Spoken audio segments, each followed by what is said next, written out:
काही अंशामध्ये स्वतंत्रता आहे आणि काही अंशामध्ये परतंत्र आहे.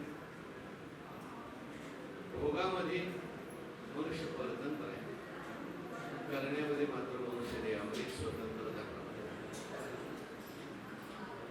काय करायचं आपल्या हातात आहे. पूर्वी जे आपण केलेलं आहे, पूर्वी केलेलं कर्मफळ भोगण्याकरता आपल्याला हे शरीर पडतं झालेलं आहे आणि त्यामुळे ते भोगावंच लागतं. प्रारब्ध कर्मना भोगादेव क्षय असं म्हणते. प्रारब्ध कर्माचा क्षय भोगावाच होतो.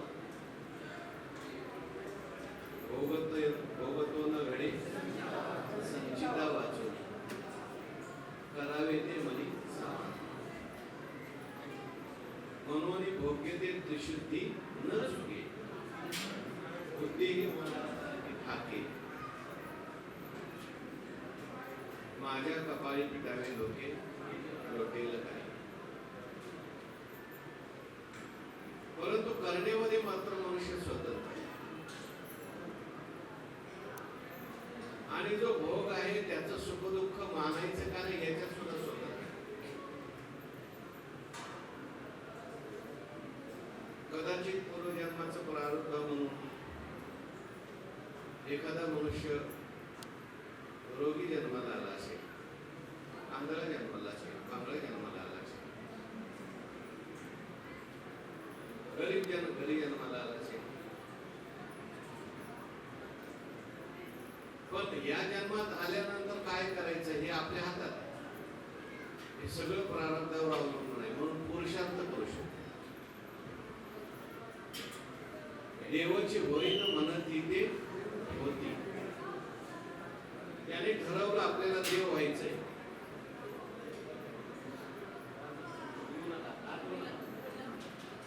आत येऊ नका, बाहेरच बसा. ठरवलं जर व्हायचंय, देव व्हायचंय, तर त्याला देव होता येईल. एवढंच आहे की त्याला प्रतिबंध जास्त. प्रारब्धाचा कधी कधी प्रतिबंध भरपूर असतो, काहींना प्रारब्ध अनुकूल असतं, पण करण्यामध्ये मात्र मनुष्य काही स्वतंत्र.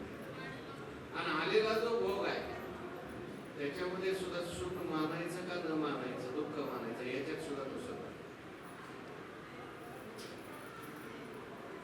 कदाचित दुःख आलं, दुःखाचा प्रसंग आला, तुकाराम महाराजांच्या जीवनामध्ये आपल्याला दिसून येते. दुष्काळ पडला, स्त्री अन्न न करता गेली, पण महाराजांनी ठरवलंय दुःख मानायचं. काय व्हायचंय ते होऊ द्या.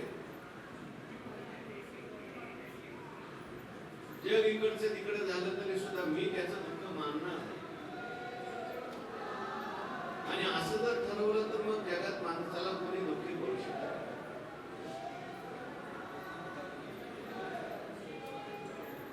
सर्व सुखले आलो सर्वालंकार आनंदे निर्भर डुलत असो.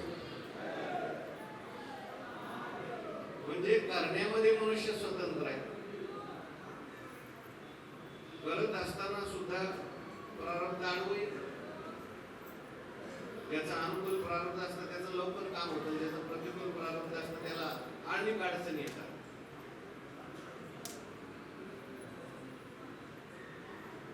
पण ज्याने खूप अट्टहास केला, प्रारब्ध म्हणजे काय, पूर्वीचं केलेलं कर्मच असतं. आताच आपल्याला केलेलं कर्म कधी कधी प्रारब्धाला सुद्धा बाजूला असावं. पण प्रारब्ध जर प्रबल असेल तर मग ते व्हायचं ते होतं. त्याच्यामध्ये सुद्धा सुख मानायचं का दुःख मानायचं हे सुद्धा आपल्याला. म्हणून कर्माचा जो विचार सांगितलेला आहे तो कर्म जे आहे ते कोणालाही चुकत नाही. ज्ञानोबाराय उदाहरण देतात आजच्या ओळीमध्ये, जैसा समर्थ आणि ऋणीय मागवाला पायनिया न लोटे तैसा प्राणिया पडे तो भोग. समर्थ आहे आणि ऋणीय. ऋणीय म्हणजे काय बघा,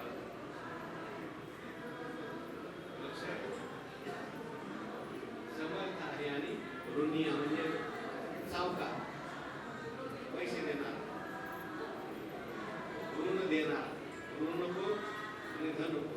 धन नको त्याने आपल्याला ऋण दिलेलं आहे, त्याने आपल्याला पैसे दिलेले आहेत आणि तो आपल्याला मागायला आला. 1 वर्ष झालं मी तुम्हाला 1 लाख रुपये दिले, काढा माझे 1 लाख. ज्ञानोबारायांनी ते समर्थ शब्द वापरला. दुर्बळ असला तर आपण नंतर देऊ, पण तो येताना पोलीस घेऊन आला, गांठलं घेऊन आलाय. ते नाही तर तुला घरातूनच बाहेर काढा. अशा वेळेस काही चालत नाही, त्याला द्यावं लागतं, नाही तर तो घरात जप्ती आणतो. कसं कर्म जो आहे ते समर्थ आहे आणि आपण केलेलं पूर्वीचं कर्म हेच त्याने आपल्याला दिलेलं काय इतकं समर्थ आहे की आल्यानंतर त्याचा भोग जो आहे ते दिल्याशिवाय आपल्याला ते कर्म सोडत असते. इतकं प्रबल कर्म आहे. काही काही कर्माचा तर भोग लगेच होतो. आपण काल विचार करून आलो, प्रेमानामध्ये सुद्धा फलांश आहे आणि संस्काराचा अंश. फलांशामध्ये सुद्धा काही दृष्ट फल आहेत, ते लगेच काही अदृष्ट आहेत, काही लौकिक आहेत, काही पारलौकिक आहेत. दृष्टामध्ये सुद्धा शुभ अशुभ आहे, अदृष्टात सुद्धा शुभ अशुभ आहे, लौकिकात शुभ अशुभ आहे, परलौकिकात शुभ अशुभ आहे. दृष्टामध्ये सुद्धा काल 2 प्रकार सांगितले होते, तात्कालिक फल, कालांतरिक. कर्माचा जो विचार आहे फार सूक्ष्म आहे. तुमच्या लक्षात राहत नाही आपण लहानपणी काय केलं. एवढे मोठे भीष्माचार्य त्यांच्या लक्षात नाही राहिलं. देवाला प्रश्न विचारला, मी काय केलं? देवाने सगळं दाखवलं, बाबा पूर्वी असं असं झालं आणि घोड्यावर जात असताना तुम्ही सरडा उचलला आणि काट्यावर टाकला, ते आता आलंय इतक्या दिवसानंतर. कधी कधी लगेच फळ मिळतं. जेवढं ते शिल्लक राहतं तेवढं त्याची तीव्रता वाढत जाते आणि फल द्यायला उन्मुख झालं की ते प्रारब्ध म्हणून येतं. सगळी कर्म जी आहेत ती संचितामध्ये संस्कार रूपाने राहतात.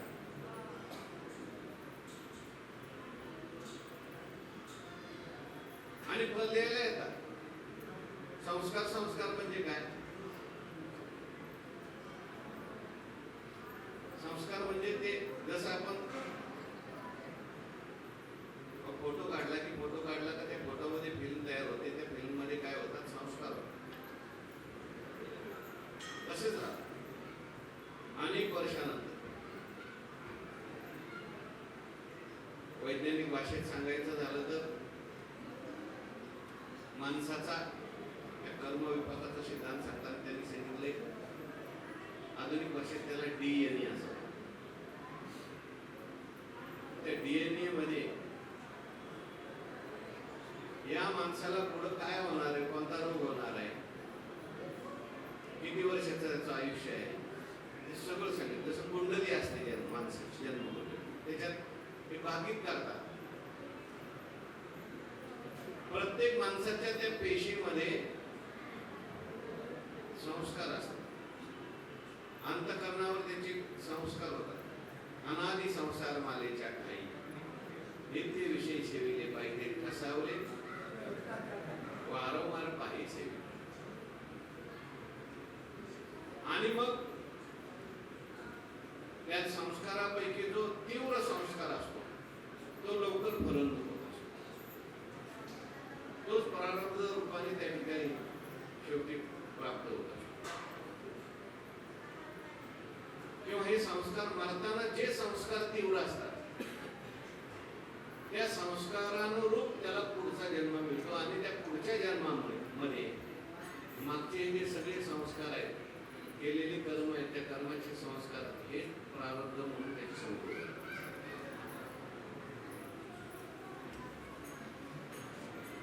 मरणी जया जे आठवे त्याची गती ते पावे. पण ते जरी शरीर प्राप्त झालं तरी सुद्धा संस्कार येतात ते मागचे येतात सगळे. मागे जी काही कर्म केलेली त्याचे सगळे जे संस्कार बसलेले असतात ते तसे त्या सूक्ष्म शरीर तेच राहतात.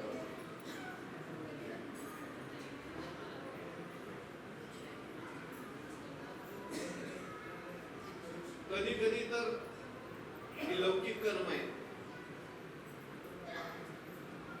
त्याची फळ इथंच भेटतात.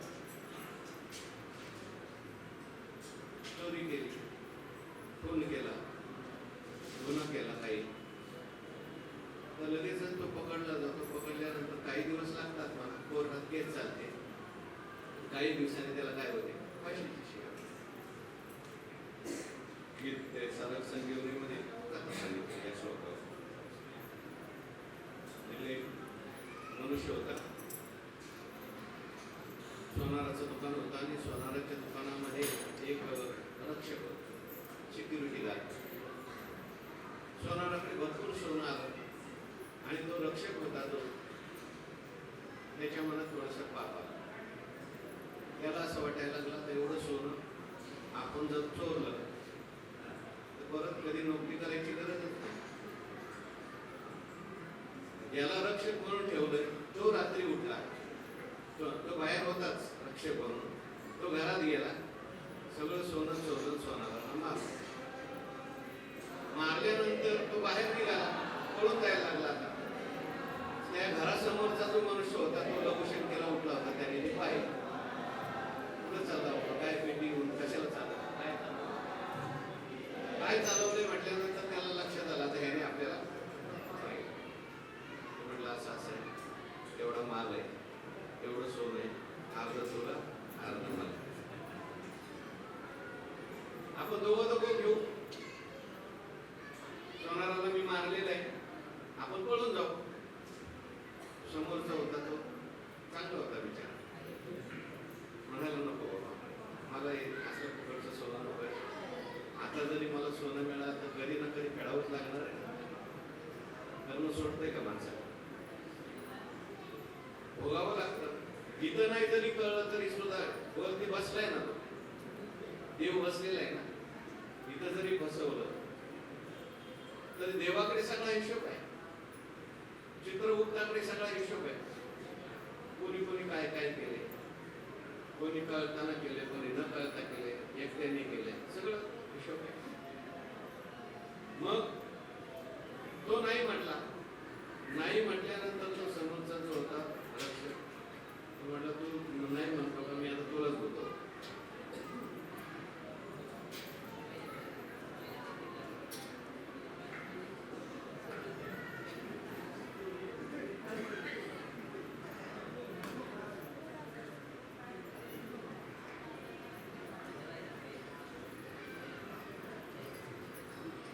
जोराचं चाललंय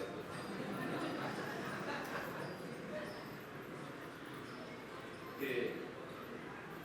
तो जो रक्षक होता त्याने मग आरडाओरडा करायला सुरुवात केली, शिट्टी वाजत, तुला चोर चोर चोर. सगळे लोक जमा झाले. म्हटलं सोनाराला मारलं, चोरी करून हा चालला. सज्जन माणसावर. आता तो रक्षक असल्यामुळे सगळ्यांचा विश्वास त्याच्यावर. कोर्टात केस गेली, कोर्टात सुद्धा त्या ठिकाणी पुराव्यासहित सिद्ध झालं.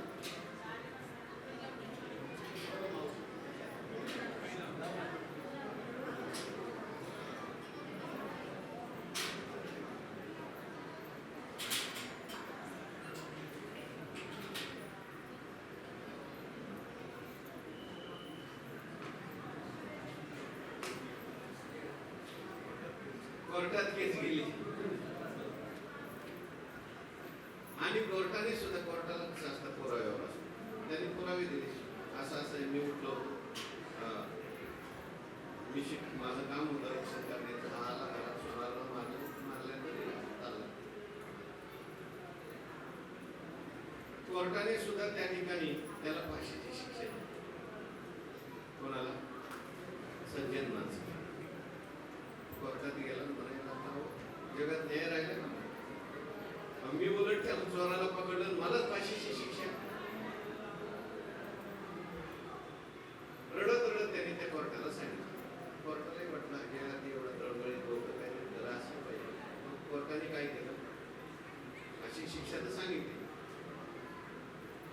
एक दुसरी लीला रचली त्याने. दुसऱ्या दिवशी सकाळीच एक मनुष्य कोर्टात रडत आला. माझ्या भावाचा फोन झाला, माझ्या भावाचा फोन झाला. कोर्टाने काय केलं, हा जो सज्जन होता आणि जो रक्षक होता दुर्जन, त्याने खूप अंडरस्टँड, त्या दोघांना सांगितलं ते फोन झालेला आहे, ते प्रेत तुम्ही घेऊन या. ते दोघंही गेले तिथे. प्रेत पाहिलं, ते गेलेला मनुष्य त्याच्या आजूबाजूला सगळं रस्त्यात प्रेत उचललं, दोघं घेऊन यायला लागलं दोघंच. खोलीमध्ये तो जो रक्षक होता ते सज्जन माणसाला, माझा ऐकला असता तर अर्धा सोनं तुला दिला असता आणि आता तुला फाशी द्यावं लागते. या जगात न्याय नसतंय, असंच आहे. तो खोटं वागतो ना, त्यात बली तो कान पी, त्यालाच आनंद आहे, खऱ्याचा वाली कोणी नाही. तसं नसतं. आज न उद्या मला न्याय मिळेल, मी माझा धर्म सोडला. कोर्टात घेऊन आलं ते प्रेत आल्यावर ते प्रेत नव्हतं, त्यात माणूस बसला जेवण. त्यांनी सगळं ऐकलं होतं. कोर्टात सांगितलं असं असं आहे. दोघं बोलल्यानंतर आता जो खराच गुन्हेगार होता त्याला फाशीची शिक्षा सांगितली.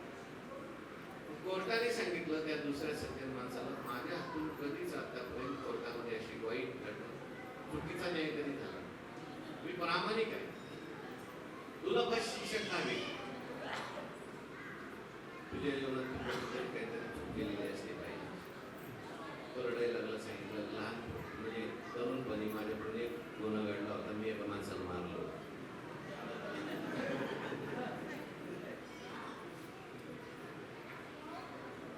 माझ्या घरी तो यायचा, माझ्या पत्नीशी त्याने दुर्व्यवहार केला म्हणून त्याला मारूनच टाकलं होतं. पण कोणाला माहिती नव्हतं.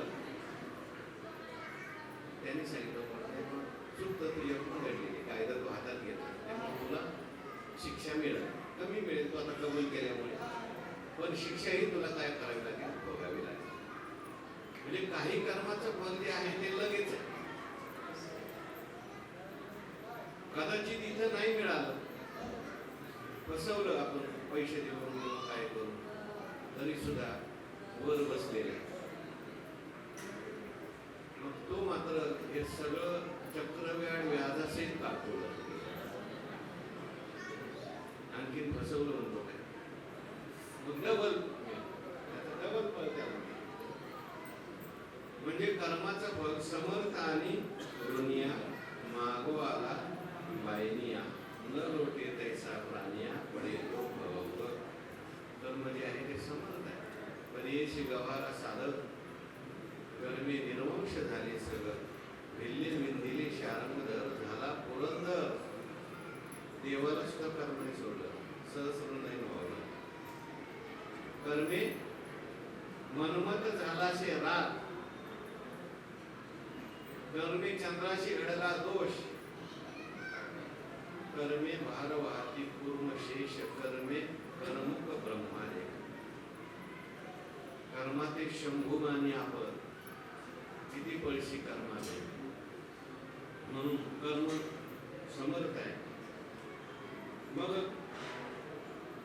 कणसोनी कण झडे तो विरुडला कणिसा चढे, पडती भूमी पुढती भूमी पडे पुढती.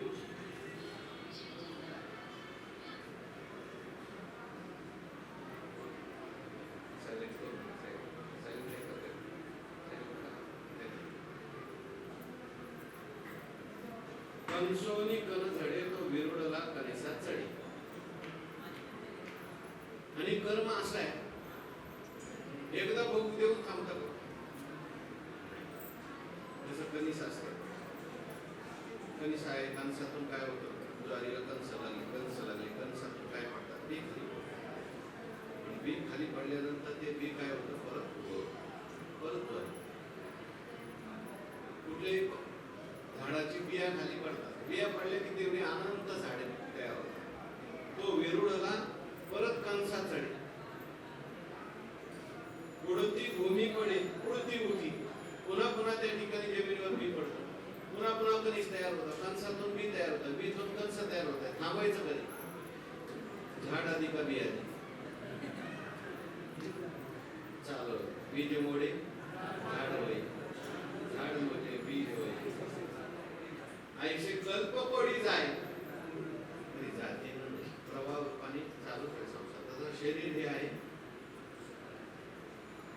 शरीर हे आहे झाड, कर्म हे आहे बीज. शरीर म्हटलं आता प्रारब्ध कर्म आपल्याला जे शरीर मिळालेलं आहे फळ आहे, पूर्वी केलेल्या कर्माचं फळ म्हणून प्रारब्ध आहे. पण आता आपण परत क्रियमान करतोय ना, भोगून संपलं का? भोगता भोगता करत राहतो माणूस. पूर्व ते कर्म भोगाय कर्म कर्तुंच भुंजते. केले कर्म झाले, आता परत कर्म केलंच की. निष्ठा भोग घेतला असता, संपला असता, चालला असतं, प्रारब्ध संचितातलं कमी कमी होत गेला असतं, पण कमी होत नाही, परत कर्म करतो. त्याला क्रियमान असं म्हणतात. त्या क्रियमानातून परत मग कर्म केलं की त्याचं फळ परत तसाच अंकुर, भोगांकुर, वासनांकुर, तसंच कर्म करण्याची वासना. आणि मग परत परत कर्म करतो, परत परत कर मर आणि तैसे भोगी जे फळ होय ते फळांतरे वित जाय. चालता पाये पाय जे निघे गैस. तैसे भोगी जे फळ होय. भोगाने काय होतं? फळ.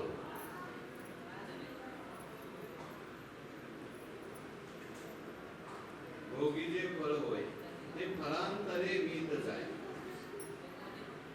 प्रारब्धाचा भोग त्याचं फळ म्हणून इष्ट फळ मिळालं, अनिष्ट फळ मिळालं, मिश्र फळ मिळालं. पण ते भोगत असताना पुन्हा मनुष्य देह जर प्राप्त झाला तर परत त्याच्यात कर्म होतं. फळांतरे वित जाय. आणि मग एका फळातून दुसरं फळ, दुसरा भोग तयार होतो.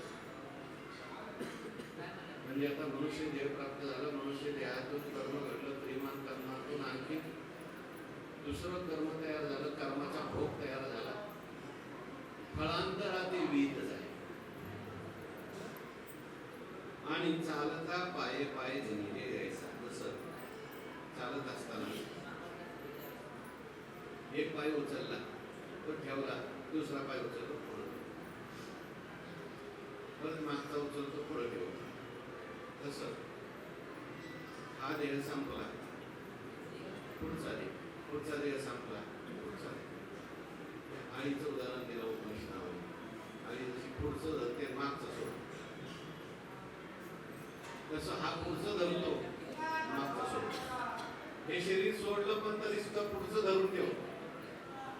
वासनात्मक देह आहेच, आज करून ठेवलेले, मागचं सगळं पुढचं तयारी करून ठेवतो आणि मग मागचं सोड.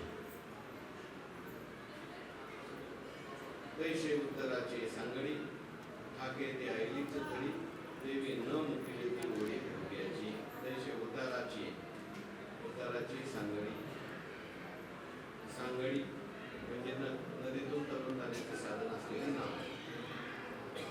उताराला लागली म्हणजे काय? पहिलं तीराला गेली. ठाके ते ऐलीच थडी. गंगा आहे, गंगेमध्ये असलेली नाव. अलीकडून लोक पलीकडे जातात, पलीकडचे लोक अलीकडे जातात. इकडून नाव नेली की तो नावेत बसून नेणारा जो नावाडे असतो तिथे गेले की नाव फेरवून ठेवतो. पहिलं तीराला गेली, तिच्या दृष्टीने, नावेच्या दृष्टीने ते आईलं तीर हे पहिलं. इकडे आला का परत फिरून ठेव. हे आईलं तीर झालं ते पहिलं तीर.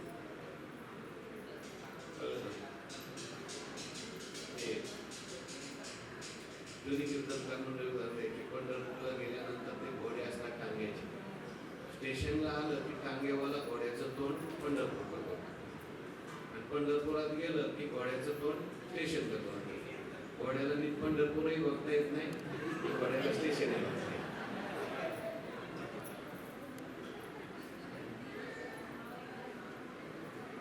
तसे उताराचे सांगडी ठाके ते ऐलीच थडी. उतार कोणता आहे? आता पहिल तीराला गेली नाव समजा, असं वाटतंय झालं झालं बाबा आपलं, आता झालं 60 झालं, 70 झालं, 80 झालं, बस संपला. गेलं की गेलं, संपलंय. मेलं की संपते का? त्याला वाटतंय आज थडीला आलो मी, पण ती आई थडी नसते, पुढच्या जन्माची आई थडी, पुढच्या जन्माची ही आई थडी, पहिली थडी पुढचा जन्म दिसेल. तो झाला का लगेच दुसरा जन्म आहेच. पुनरपि जननम देवी न मुकी जेती ओढी भोग्याची, भोग्याची ओढी न मुकी जेती, असं भोगणं चालूच आहे.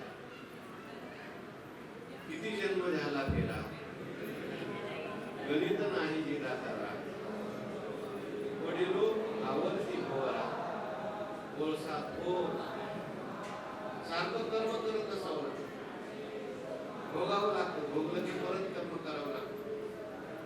अशा प्रकारे अनेक प्रकारचे कर्म चुकत नाही माणसाला. कर्म वासनेचं चक्र सारखं चालूच आहे.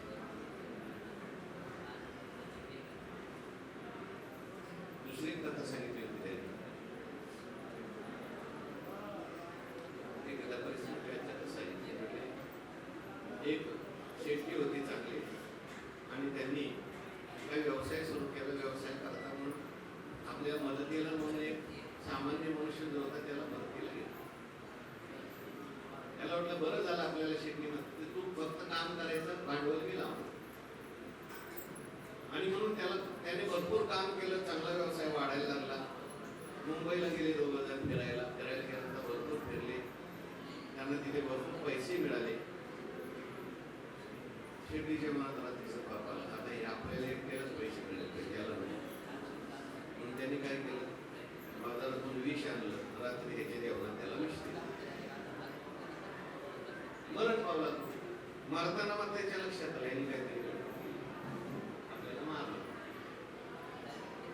हाय हाय करत गेला, पैशाचं द्यायचं मला यांनी फसवलं. शेती घरी पैसे घेऊन आला, गावाच्या लोकांच्या गावाच्या तिथे आले होते. त्याचं काय झालं, वाईट झालं नाही, तिथं रोग, साथीचा रोग आलेला आहे. त्या साथीच्या रोगात तो गेला. हा समजता मनुष्य त्यामुळे लोक काय बोलले नाही. बरेच दिवस शेतीलाही म्हणून बाळ नव्हतं, दुःखी होता, पैसा भरपूर आला आणि मग मुलगा झाला. मुलगा झाल्यानंतर शेतीला आनंद झाला. शेतीने त्याला शिकवल्यानंतर परदेशात गेला. परदेशात गेल्यानंतर आला, एक दिवशी आजारी पडला. आजारी पडल्यानंतर शेतीने सगळे डॉक्टर बोलवले. खूप पैसा जेवढा होता 10 लाख तेवढे सगळे गेले. आणि मग शेवटी एका डॉक्टरने सांगितलं आता 5 दिवस 4-5 दिवस राहते. खूप दुःख झालं शेतीला. परत असताना त्या मुलाच्या जवळ बसले दवाखाने तुझ्यासाठी एवढं केलं सगळं. मरताना मुलगा हसला. माझं होतं मी चाललो घेऊन मेल. लक्षात आलं नाही. मुलगा त्याच्या पोटी आला, तो माणूस त्याच्या पोटी आला, त्याला दुःख देऊन गेला, त्याचे पैसे घेऊन गेला. पै साध्य साधन प्रकारे फळ भोगतो वसरे एवं गोविले संसारे अत्यागी ते. साध्य साधन प्रकारे फळ भोगतो वसरे, साध्य आणि साधन. साध्य आहे भोग, फळ, त्याच्याकरता साधन आहे शरीर. शरीराने साधन करतो, विषय भोग त्या ठिकाणी फलभोग प्राप्त करतो. पण साध्य साधन होतं, साधन साध्य होतं. जे साधन होतं त्याने साध्य प्राप्त करत असताना पुन्हा त्या ठिकाणी साध्य साधन प्रकारे फळ भोगतो पसरे, फळाचा पसरत वासना शिल्लक राहतात, फळभोग शिल्लक राहतो आणि त्या फळाकरता परत भोगायला यावं लागतं. वासनेचा संग होय अंतकाळी तरी तप बळी